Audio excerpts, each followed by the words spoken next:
You speak English? Yes, good afternoon. Where are you from? I'm from America. Okay, what can I do for you? Would like to know how I can practice and learn Buddhism. I cannot be a monk, but I would like to practice and learn Buddhism. You first have to study first. Read about Buddhism. You can search in the internet, put in the question, what is Buddhism? And you might find a brief answer about Buddhism. Buddhism is the teaching of the Buddha to help us get rid of our mental suffering. That's the goal of Buddhism. Teach us how to eliminate mental suffering. Suffering that appears when you get old, get sick or die, when you lose someone you love, or when you're faced with something that you don't like. Usually you have mental suffering.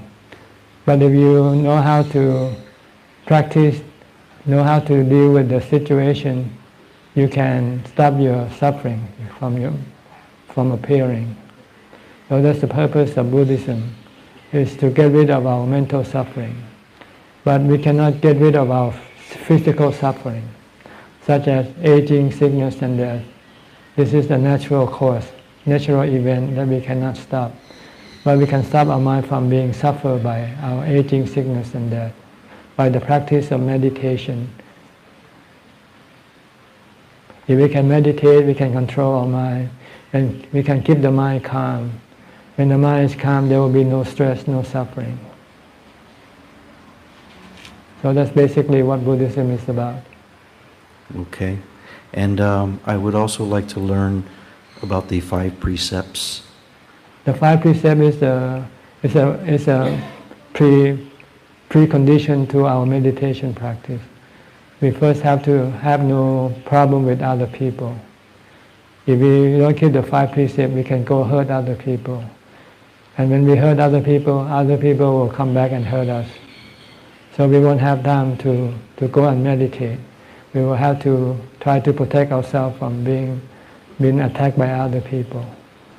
So in order to prevent these things to happen, don't hurt other people first. Keep the precept.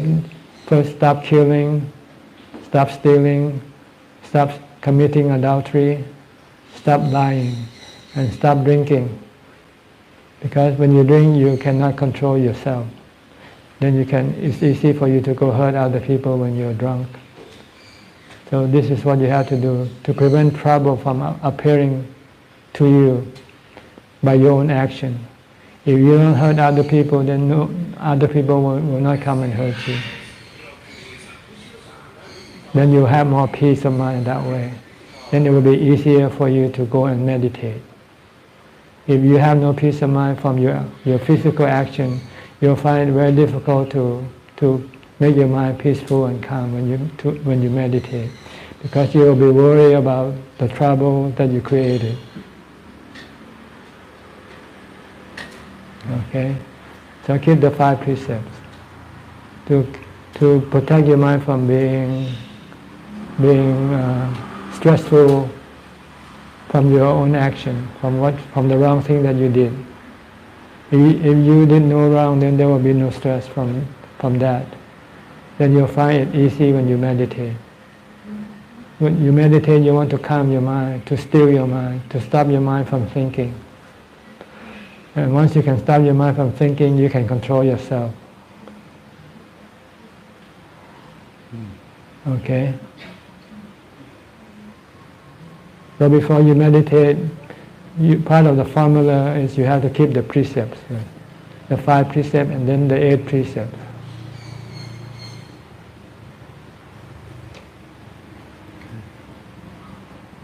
All right? Anything else? Okay.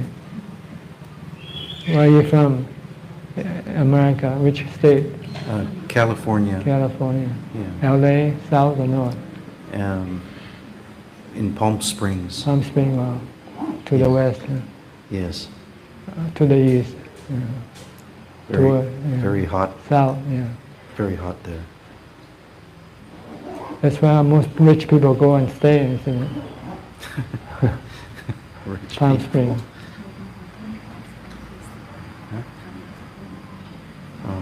I would like to know how important is the 5 precepts? Well, basically, you protect yourself from getting into trouble. If you don't drink when you drive, you don't get into an accident, or you don't get caught, stopped by the police. If you drink and you become drunk, and when you drive, you'll get stopped by the police. You'll get ticket. You get problem. So this is more or less to protect yourself from trouble, from problem that arise from your own action. If you don't kill, then you don't have to go to jail. You don't have to go run away from the police. If you don't steal, the same thing. If you don't commit adultery, then you will have no problem with your spouse. Mm-hmm. So it's to protect yourself, really. But we don't like to be protected. We like to hurt ourselves. We like to break the precepts because we cannot control our mind. When we get angry, we tend to do things that will hurt other people, which in turn will come back and hurt us. So try not to drink. This is the first important precept, is drinking. Because when you drink, you cannot control yourself. You cannot control your action. When you're drunk, when you get angry, you want to hurt somebody, you will not be able to stop. But if you're not drinking, you're awake, you know what's going on, then when you want to hurt somebody, you can stop yourself from doing it. So this is the purpose of keeping the 5 precepts. The benefit while you're alive is to protect yourself from trouble, from going to jail, from being attacked by other people in retaliation to your own action.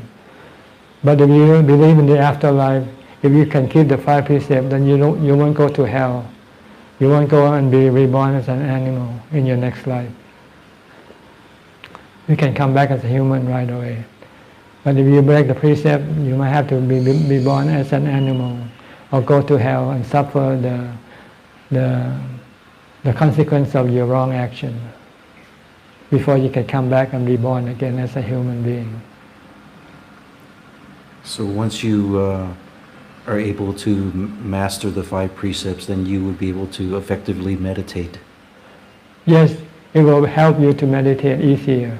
Okay. But you still need to develop some more other quality. The most important quality is the ability to control your thoughts. We call mindfulness. You have to be able to focus your mind on one particular object or thing.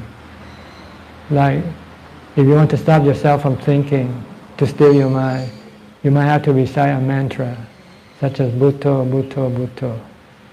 If you can recite Bhutto, Bhutto mentally for a long time, then you will not be able to think about other things. And eventually, when you don't think about other things, then your mind will stop thinking. Then you will have peace and happiness from meditation. And you'll find that the peace and happiness that you gain from meditation is much better than the happiness you get from other things.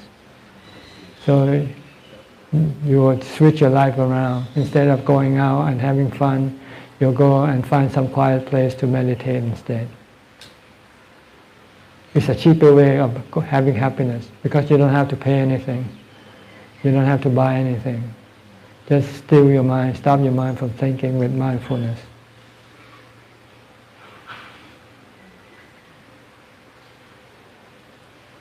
Then if you can control your mind, keep your mind calm and safe, then whatever happens to your life, you will not be affected mentally. If your body gets hurt, if you get old, get sick or die, your mind will not be affected by the aging, sickness and death of the body. Because the mind, you can keep the mind still and calm and peaceful.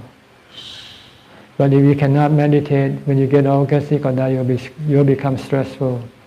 You'll become very unhappy or depressed. But with meditation, you can stop this depression, distress, anxiety, and worry.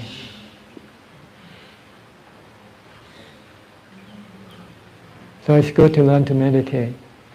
Try to do it every day, maybe twice a day, once in the morning after you wake up, and one in the evening before you go to bed.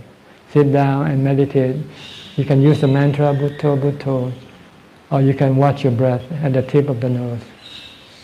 Just sit, close your eyes and look at the breath, in and out, in and out. Don't think about anything, just watching the breath. Or you can recite a mantra, Bhutto Bhutto, the name of the Buddha. Then your mind will become steadily calmer and calmer, and eventually it will stop thinking and be perfectly calm and happy. Once you're happy this way, you don't need any other kind of happiness. You can live alone, you don't have to have a girlfriend or wife or anything. You don't have to be rich, you don't have to be famous, you don't have to have anything. Because it's a better kind of happiness. And safer and more secure, because you can always have it anytime you want. Because this type of happiness doesn't depend on other people or things. Okay? Anything else?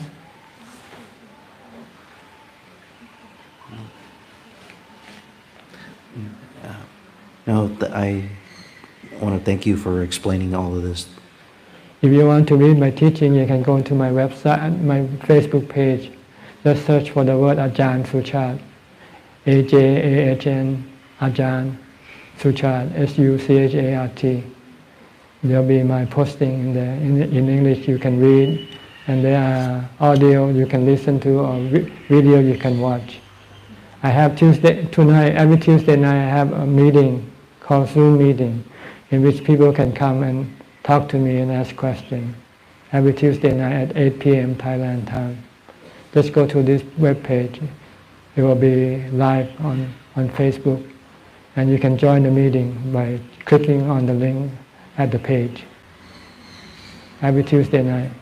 We have lots of international listeners, participants from America, from Canada, from Brazil, from Malaysia, from Indonesia, from Singapore. Quite a lot of people coming in. Every Tuesday night. You can watch it live, or you can watch it later on. You can go into this page right now and take a look at it.